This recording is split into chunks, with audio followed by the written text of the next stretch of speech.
ಆರಾಧ್ಯ tutorial digital classes YouTube ಚಾನಲ್ಗೆ ತಮಗೆಲ್ಲರಿಗೂ ಸ್ವಾಗತ. ಕರ್ನಾಟಕ ಲೋಕಸೇವಾ ಆಯೋಗ ಕೆಪಿಎಸ್ಸಿ ವತಿಯಿಂದ 150 ಪಂಚಾಯತ್ ಅಭಿವೃದ್ಧಿ ಅಧಿಕಾರಿಗಳ ನೇಮಕಾತಿಗೆ ಅಧಿಸೂಚನೆಯನ್ನು ಹೊರಡಿಸಿದೆ. ಅದೇ ರೀತಿ HK ನಲ್ಲಿ 98 ಪೋಸ್ಟ್ಗಳನ್ನು ಕರೆದಿದೆ. ಅವುಗಳನ್ನ ವಿವರಣೆಯನ್ನು ನೋಡೋಣ. ಅದಕ್ಕಿಂತ ಮುಂಚೆ ನಮ್ಮ ಚಾನೆಲ್ ಅನ್ನು ಯಾರು ಸಬ್ಸ್ಕ್ರೈಬ್ ಮಾಡಿಲ್ಲ ಸಬ್ಸ್ಕ್ರೈಬ್ ಮಾಡಿ, ಶೇರ್ ಮಾಡಿ, ಲೈಕ್ ಮಾಡಿ ಅಂತ ಹೇಳುತ್ತಾ ನೋಟಿಫಿಕೇಶನ್ ವಿವರಣೆಯನ್ನು ನೋಡೋಣ.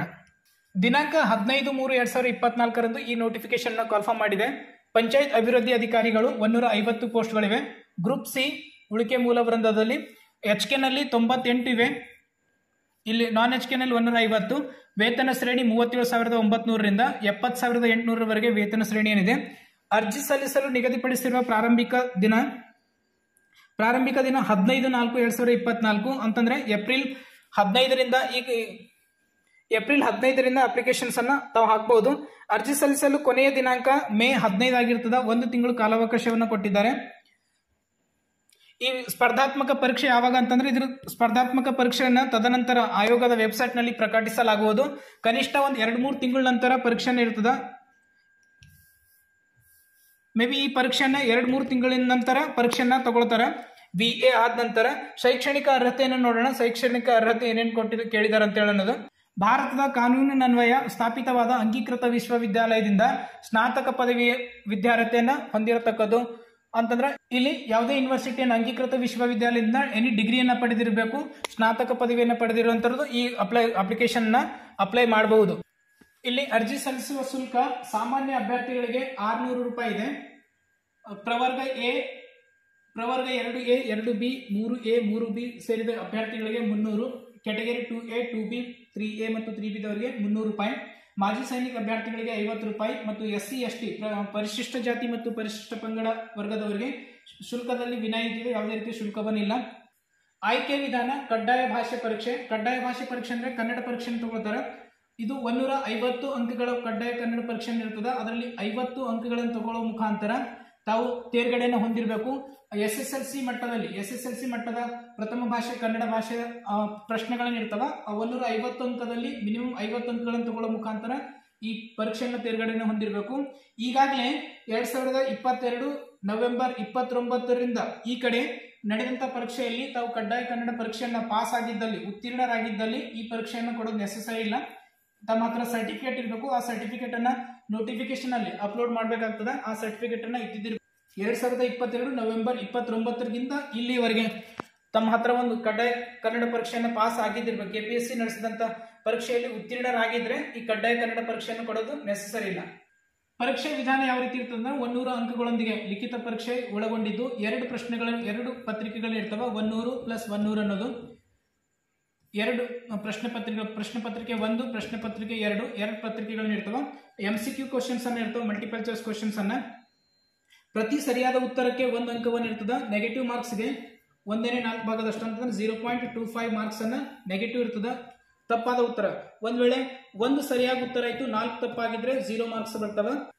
ಪಠ್ಯಕ್ರಮ ಪತ್ರಿಕೆ 1 ಸಾಮಾನ್ಯ ಜ್ಞಾನ. ಫಸ್ಟ್ ಪೇಪರ್ 1 GK ಇರ್ತದೆ. Paper 1 GK. ಸೆಕೆಂಡ್ ಪೇಪರ್ ಅನ್ನ ಕಮ್ಯುನಿಕೇಶನ್ ಪೇಪರ್ ಅನ್ನ ಇರ್ತದೆ.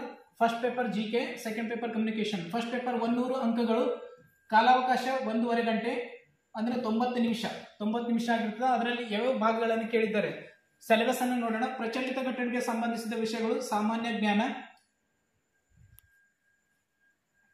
ಇದು ಕರೆಂಟ್ ಅಫೇರ್ಸ್ ಅನ್ನು ಕೇಳ್ತಾರೆ. ಸಾಮಾನ್ಯ ವಿಜ್ಞಾನ ವಿಷಯಗಳು, ನಂತರ ಭೂಗೋಳಶಾಸ್ತ್ರದ ವಿಷಯಗಳು, ಸಮಾಜ ವಿಜ್ಞಾನ ವಿಷಯಗಳು, ಭಾರತೀಯ ಸಮಾಜ ಮತ್ತು ಅದರ ಬೆಳವಣಿಗೆ ಇತಿಹಾಸದ ವಿಷಯಗಳು, ಭಾರತ ಮತ್ತು ಕರ್ನಾಟಕದ ಇತಿಹಾಸ, ಭಾರತದ ಸಂವಿಧಾನ ಮತ್ತು ಸಾರ್ವಜನಿಕ ಆಡಳಿತ, ಪ್ರಾಯೋಗಿಕ ಜ್ಞಾನ ಮತ್ತು ಬೌದ್ಧಿಕ ಸಾಮರ್ಥ್ಯದ ವಿಷಯಗಳು. SSLC ಮಟ್ಟದವರೆಗೆ ಇರ್ತದೆ. ಕರ್ನಾಟಕದ ಸಾಮಾಜಿಕ ಸಂಸ್ಕೃತಿ ಮತ್ತು ಇತಿಹಾಸದ ವಿಷಯಗಳ ಬಗ್ಗೆ, ಸ್ವಾತಂತ್ರ್ಯ ನಂತರದ ಕರ್ನಾಟಕದಲ್ಲಿ ಭೂ ಸುಧಾರಣೆಗಳು ಮತ್ತು ಸಾಮಾಜಿಕ ಬದಲಾವಣೆಗಳ ವಿಷಯಗಳ ಬಗ್ಗೆ, ಕರ್ನಾಟಕದ ಅರ್ಥವ್ಯವಸ್ಥೆ, ಅದರ ಸಾಮರ್ಥ್ಯ ಮತ್ತು ದೌರ್ಬಲ್ಯ ಪ್ರಸ್ತುತ ಸ್ಥಿತಿಗಳ ಕುರಿತು ವಿಷಯಗಳ ಬಗ್ಗೆ ಇರ್ತದೆ. ಗ್ರಾಮೀಣ ಅಭಿವೃದ್ಧಿ, ಪಂಚಾಯತ್ ರಾಜ್ ಸಂಸ್ಥೆಗಳು ಮತ್ತು ಗ್ರಾಮೀಣ ಸಹಕಾರ ಸಂಸ್ಥೆಗಳ ವಿಷಯಗಳು. ಮೊದಲನೇಗಿರ್ತಿತ್ತು ಈ PDO ಅನ್ನ ಬರೀ ಇದು ಒಂದೇ ಸಿಲೆಬಸ್ ನಲ್ಲಿ ಇರ್ತಿತ್ತು. ಆದ್ರೆ ಇವಾಗ ಈ GK ಎಲ್ಲವನ್ನ ಸೇರಿಸಿದ್ದಾರೆ. ಕರ್ನಾಟಕ ಪರಿಣಾಮಕಾರಿ ಆಡಳಿತಕ್ಕಾಗಿ ವಿಜ್ಞಾನ ಮತ್ತು ತಂತ್ರಜ್ಞಾನದ ಪಾತ್ರದ ಕುರಿತು ವಿಷಯಗಳನ್ನ ಇದು ಸಿಲೆಬಸ್ ನಲ್ಲಿ ಇರ್ತದೆ. ಕರ್ನಾಟಕದ ಪರಿಸರ ಸಂಬಂಧಿಸಿದ ಸಮಸ್ಯೆಗಳು ಮತ್ತು ಅಭಿವೃದ್ಧಿ ಕುರಿತು ವಿಷಯಗಳು, ಬೌದ್ಧಿಕ ಸಾಮರ್ಥ್ಯ ಮೆಂಟಲ್ ಎಬಿಲಿಟಿ ಅನ್ನ ಕೂಡ ಇರ್ತದೆ. ಇದರಲ್ಲಿ ಇಷ್ಟು ವಿಷಯಗಳನ್ನ ಬಹಳಷ್ಟು ಡೀಪ್ ಆಗಿ ಕೇಳಿದ್ದಾರೆ. ಪ್ರಶ್ನೆ ಪತ್ರಿಕೆ ಜಿಕೆ ಫಸ್ಟ್ ಪೇಪರ್ ಒನ್ ನಲ್ಲಿ ಇಷ್ಟು ವಿಷಯಗಳ ಸಿಲೆಬಸ್ ಅನ್ನ ಕವರ್ ಮಾಡಿದ್ದಾರೆ. ಪೇಪರ್ 2 ನಲ್ಲಿ ಏನಿದೆ ಅನ್ನೋದನ್ನ ನೋಡೋಣ. ಪತ್ರಿಕೆ 2 ಅನ್ನ ಕೆಳಗೆ ನಿರ್ದಿಷ್ಟಪಡಿಸಲಾದಂತೆ 3 ವಿಭಾಗಗಳಿಗೆ ವಿಭಾಗಿಸಲಾಗಿದೆ. ಆದ್ರೆ ಪೇಪರ್ 2 ನಲ್ಲಿ ಸಾಮಾನ್ಯ ಕನ್ನಡಕ್ಕೆ ಸಂಬಂಧಪಟ್ಟಿದ್ದಿರ್ತದೆ, ಸಾಮಾನ್ಯ ಇಂಗ್ಲಿಷು ಮತ್ತು ಕಂಪ್ಯೂಟರ್ ಜ್ಞಾನ.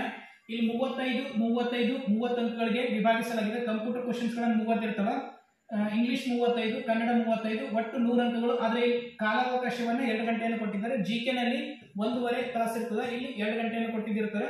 ಇದು 2ನೇ ಪೇಪರ್ ಸಂಬಂಧಪಟ್ಟಿದ್ದ ಸಿಲೆಬಸ್ ಅನ್ನ ಈ ರೀತಿ ವಿಭಾಗವನ್ನು ಮಾಡಿದ್ದಾರೆ, ಡಿವೈಡ್ ಅನ್ನು ಮಾಡಿದ್ದಾರೆ. ಸ್ಪರ್ಧಾತ್ಮಕ ಪರೀಕ್ಷೆಯಲ್ಲಿ ಕನ್ನಡ ಮತ್ತು ಆಂಗ್ಲ ಭಾಷೆಗಳಲ್ಲಿ ಎರಡರಲ್ಲೂ ಇರ್ತದೆ ಪ್ರಶ್ನೆ ಪತ್ರಿಕೆ. ಇಂಗ್ಲಿಷ್ ವರ್ಷನ್ ಇರ್ತದೆ, ಕನ್ನಡ ವರ್ಷನ್ ಇರ್ತದೆ, ಎರಡರಲ್ಲಿ ತಾವು ಓದ್ಕೊಳ್ಬಹುದು. ಇಲ್ಲಿ ಮತ್ತೊಂದು ವಿಶೇಷತೆಯನ್ನು ಕೊಟ್ಟರೆ, ಕನ್ನಡ ಭಾಷೆಯಲ್ಲಿರುವ ಪ್ರಶ್ನೆಗಳ ಭಾಷಾಂತರದಲ್ಲಿ ಏನಾದರೂ ಅಸ್ಪಷ್ಟತೆ ಇದ್ದಲ್ಲಿ ಅಭ್ಯರ್ಥಿಗಳು ಆಂಗ್ಲ ಭಾಷೆಯಲ್ಲಿರುವ ಪ್ರಶ್ನೆಗಳನ್ನು ನೋಡುವುದು ಹಾಗೂ ಇದೇ ಅಂತಿಮವಾಗಿರ್ತದೆ. ಇಂಗ್ಲಿಷ್ ನಲ್ಲಿ ಏನು ಪ್ರಿಂಟ್ ಆಗಿರ್ತದೆ ಅದೇ ಅಂತಿಮವಾಗಿರ್ತದೆ. ಕನ್ನಡದಲ್ಲಿ ಅಸ್ಪಷ್ಟತೆ ಏನಿದ್ರೆ ಇಂಗ್ಲಿಷ್ ನಲ್ಲಿ ತಾವು ಓದ್ಕೊಳ್ಬೇಕು ಅಂತ ಹೇಳಿ ಇಲ್ಲಿ ಸೂಚನೆಯನ್ನ ಕೊಟ್ಟಿದ್ದಾರೆ. ಸ್ಪರ್ಧಾತ್ಮಕ ಪರೀಕ್ಷೆ ಯಾವುದೇ ಒಂದು ಕೇಂದ್ರದಲ್ಲಿ ಇರಬಹುದು. ಇಲ್ಲೇ ಅಂತ ಕೇಂದ್ರಗಳನ್ನು ಆಯ್ಕೆಗೆ ಯಾವುದೇ ರೀತಿಯ ಆಯ್ಕೆಯನ್ನ ಕೊಡಲಾಗುವುದಿಲ್ಲ, ಅವು ಎಲ್ಲೂ ಕೊಡಬಹುದು. ಸ್ಪರ್ಧಾತ್ಮಕ ಪರೀಕ್ಷೆ ಯಾವುದೇ ಕೇಂದ್ರದಲ್ಲಿ ಪರೀಕ್ಷೆಯನ್ನ ನಡೆಸಬಹುದು. ವಯೋಮಿತಿಯನ್ನು ನೋಡೋಣ. ವಯಸ್ಸು ಸಾಮಾನ್ಯ ಅರ್ಹತೆ ಗರಿಷ್ಠ 35 ವರ್ಷ, ಜನರಲ್ 35 ವರ್ಷ, ಕನಿಷ್ಠ 18 ವರ್ಷವನ್ನು ಆಗಿದ್ದಿರಬೇಕು, ಡಿಗ್ರಿಯನ್ನು ಮುಗಿದಿರಬೇಕು. ಮತ್ತು ಜನರಲ್ 35 ವರ್ಷಗಳು, 2A 2B 3A 3B ಕ್ಯಾಟಗರಿದವರಿಗೆ 38 ವರ್ಷಗಳನ್ನ ಗರಿಷ್ಠ ವಯಸ್ಸಾಗಿರ್ತದೆ. ಪರಿಶಿಷ್ಟ ಜಾತಿ ಪರಿಶಿಷ್ಟ ಪಂಗಡ SC ಮತ್ತು ST ಅವರಿಗೆ ಆ ವರ್ಗದವರಿಗೆ 40 ವರ್ಷಗಳನ್ನು ಗರಿಷ್ಠ ವಯಸ್ಸಾಗಿರ್ತದೆ. ಕೆಳಗಿನ ಸಂದರ್ಭಗಳಲ್ಲಿ ಸದರಿ ನಿಯಮಗಳಲ್ಲಿ ನಿಗದಿಪಡಿಸಿರುವ ಗರಿಷ್ಠ ವಯೋಮಿತಿಯನ್ನು ಕೆಳಗೆ ತಿಳಿಸಿರುವಷ್ಟರ ಮಟ್ಟಿಗೆ ಹೆಚ್ಚಿಸಲಾಗುವುದು. ಇಂಥ ಅಭ್ಯರ್ಥಿಗಳಿಗೆ ವಯೋಮಿತಿಯಲ್ಲಿ ಸ್ವಲ್ಪ ಸಡಿಲಿಕೆನೇ ಇರ್ತದೆ. ಅಂದ್ರೆ ಕರ್ನಾಟಕ ರಾಜ್ಯದ ಸರ್ಕಾರದ ಸ್ಥಳೀಯದಲ್ಲಿ ಕೆಲವರು ಕೆಲಸವನ್ನು ಮಾಡಿರ್ತಾರೆ, ಅಂತವರಿಗೆ 10 ವರ್ಷದವರೆಗೆ ಅಥವಾ ವಯೋಮಿತಿಯಲ್ಲಿ ಕಡಿಮೆ ಯಾವುದು ಎಷ್ಟಾಗಿರ್ತದೆ ಅದರ ಪ್ರಕಾರ ಇದು ಆಗಿರ್ತದೆ, ಅದ್ರ ಪ್ರಕಾರ ವಯೋಮಿತಿಯನ್ನು ಸಡಿಲಿಕೆ ಆಗಿರ್ತದೆ. ಮಾಜಿ ಸೈನಿಕನಾಗಿದ್ದಲ್ಲಿ ಆ ಸೇವೆಯನ್ನು ಸಲ್ಲಿಸಿದ ವರ್ಷಗಳಲ್ಲಿ 3 ವರ್ಷಗಳನ್ನು ಸೇರಿಸಿದರೆ ವರ್ಷಗಳಾಗುವುದು ಅಷ್ಟು ವರ್ಷಗಳು. ಅಂತಂದ್ರೆ 38 ವರ್ಷ ಪ್ಲಸ್ 3 ಅಂದ್ರೆ 41 ವರ್ಷದವರೆಗೆ ಈ ಮಾಜಿ ಸೈನಿಕ ಆಗಿದ್ರು ಅವರನ್ನ ಈ ಅರ್ಜಿಯನ್ನ ಸಲ್ಲಿಸಬಹುದು. NCC ಕೆಡೆಟ್ಸ್ಗಳು ಅವ್ರು ಎಷ್ಟು ವರ್ಷ ಅದರಲ್ಲಿ ಕೆಡೆಟ್ಸ್ ಪರಿವೀಕ್ಷಕನಾಗಿ ಸೇವೆ ಸಲ್ಲಿಸಿದಷ್ಟು ವರ್ಷಗಳು. ಅಂದ್ರೆ NCC ನಲ್ಲಿ 2 ರಿಂದ 3 ವರ್ಷ ತಾವು ಸೇವೆಯನ್ನು ಸಲ್ಲಿಸಿದ್ರಲ್ಲಿ ಈಗ 38 ಗರಿಷ್ಠ ವಯಸ್ಸಾಗಿದ್ರೆ 2 ಅಥವಾ 3 40 ವರ್ಷನೂ ಅಥವಾ 41 ವರ್ಷ ಅವರಿಗೆ ವಯಸ್ಸಿನ ಸಡಿಲಿಕೆಯನ್ನ ಇರ್ತದೆ. NCC ಸರ್ಟಿಫಿಕೇಟ್ ಅನ್ನ ಇದ್ದಿದ್ರೆ ಗ್ರಾಮ ಸಮೂಹ ಪರಿಶೀಲಕನಾಗಿ ಸೇವೆ ಸಲ್ಲಿಸಿದಷ್ಟು ಅವ್ರಿಗೂ ವಯೋಮಿತಿಯಲ್ಲಿ ಸಡಿಲಿಕೆಯನ್ನು ಇರ್ತದೆ. ಅಂಗವಿಕಲ ಅಭ್ಯರ್ಥಿಗಳಿಗೆ 10 ವರ್ಷ.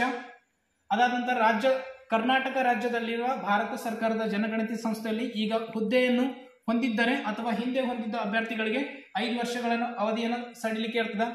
ವಿಧವೆಯಾಗಿದ್ದಲ್ಲಿ 10 ವರ್ಷಗಳು, ಜೀತ ಕಾರ್ಮಿಕನಾಗಿದ್ದಲ್ಲಿ 10 ವರ್ಷಗಳನ್ನು ಈ ರೀತಿ ವಯಸ್ಸಿನಲ್ಲಿ ಸಡಿಲಿಕೆಯನ್ನ ಇರ್ತದೆ. ಹುದ್ದೆಗಳ ವರ್ಗೀಕರಣ ಪರಿಶಿಷ್ಟ ಜಾತಿಯವರು 3, ಮಹಿಳೆಯರಿಗೆ 9, ಗ್ರಾಮೀಣ ಇದ್ದರೆ ಅಲ್ಲಿ ಗ್ರಾಮೀಣ ರೂರಲ್ ಏರಿಯಾದಲ್ಲಿ ಇದ್ದರೆ ಮಾಜಿ ಸೈನಿಕ ಇವರೆಲ್ಲರೂ ಟೋಟಲ್ 26 ಇವೆ. ಪರಿಶಿಷ್ಟ ಪಂಗಡದವರಿಗೆ 21, 2A ಕ್ಯಾಟಗರಿಗೆ 22, ಇನ್ನೊಂದು ಪ್ರವರ್ಗ 1 ಅಂತೇಳಿ ಬರ್ತದೆ ಅದು 6, 2B 2B ದವರಿಗೆ 6, 3A ದವರಿಗೆ 6, 3B ಕ್ಯಾಟಗರಿದವರು 7, ಸಾಮಾನ್ಯ ಅಭ್ಯರ್ಥಿಗಳಿಗೆ 60, ಒಟ್ಟು 150 ಹುದ್ದೆಗಳಿವೆ. ಇಲ್ಲಿ ಹುದ್ದೆಗಳು ಎಲ್ಲೂ ಅವರು ಅರ್ಜಿಯನ್ನು ಸಲ್ಲಿಸಬಹುದು. ಆಯಾ ಡಿಸ್ಟಿಕ್ ಅಂತ ಹೇಳಿ ಏನಿಲ್ಲ. VA ವಿಲೇಜ್ ಅಕೌಂಟೆಂಟ್ ನಲ್ಲಿ ಪ್ರತಿಯೊಂದು ಜಿಲ್ಲೆಗೆ ಅವರು ಅರ್ಜಿಯನ್ನು ಸಲ್ಲಿಸಬೇಕಾಗ್ತಿತ್ತು. ಆದ್ರೆ ಇಲ್ಲಿ ಆ ರೀತಿ ಏನು ಕಂಡೀಷನ್ಸ್ ಇಲ್ಲ. ತಾವು ಎಲ್ಲೂ ಅಪ್ಲಿಕೇಶನ್ಸ್ ಅನ್ನ ಇದಿಷ್ಟು ಈ ಅರ್ಜಿಯ ವಿವರಣೆಯನ್ನು ಕೊಟ್ಟಿದ್ದೇನೆ ಇಲ್ಲಿಯವರೆಗೆ. ಇನ್ನಷ್ಟು ಬಹಳಷ್ಟು ವಿವರಣೆಗಾಗಿ ಈ ಅರ್ಜಿಯ ಡೀಟೇಲ್ಸ್ ಅನ್ನ ಓದ್ಕೊಳ್ಬೇಕು. ಇದು ಡಿಸ್ಕ್ರಿಪ್ಷನ್ ಬಾಕ್ಸ್ ನಲ್ಲಿ PDF ಲಿಂಕ್ ಅನ್ನು ಕೊಡ್ತೇನೆ. ಅದನ್ನು ನೋಡುವ ಮುಖಾಂತರ ತಾವು ಡೀಟೇಲ್ಸ್ ಅನ್ನು ಓದ್ಕೊಂಡು ಈ ಅರ್ಜಿಯನ್ನ ಫಿಲ್ಅಪ್ ಹಾಕಬೇಕು, ಅರ್ಜಿಯನ್ನ ಅಪ್ಲೈ ಮಾಡಬಹುದು. ಅದಕ್ಕಿಂತ ಈ ಅರ್ಜಿಯನ್ನು ಅಪ್ಲೈ ಮಾಡೋಕ್ಕಿಂತ ಮುಂಚೆ HK ಆಗಲಿ ಅಥವಾ ರೂರಲ್ ಕನ್ನಡ ಮೀಡಿಯಂ ಈ ಎಲ್ಲ ಸರ್ಟಿಫಿಕೇಟ್ಗಳನ್ನ ಈ ದಿನಾಂಕದ ಮುಂಚೆನೆ ಪಡೆದಿರಬೇಕು. ಧನ್ಯವಾದಗಳು.